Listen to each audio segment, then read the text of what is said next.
Kuule Jehova mu õiget asja, pane tähele mu härrast hüüdmist.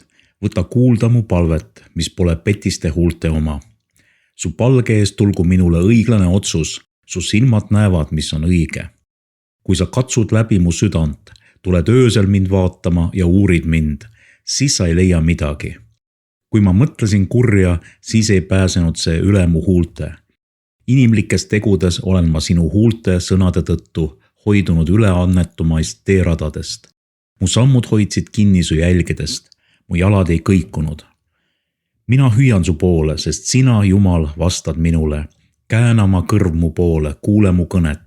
Osuta imeliselt oma heldust, sa nende päästja, kes otsivad su juurest pelgupaika, su paremale käele vastupanijate eest. Hoia mind nagu silmatera, oma tiibade varju alla peida mind, õelate eest, kes mind rõhuvad, mu verivaenlaste eest, kes mind piiravad.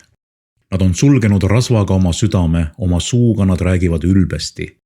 Nad on meie kannul, nüüd nad ümbritsevad mind. Oma silmad nad sihivad sellele, kuidas mind maha panna.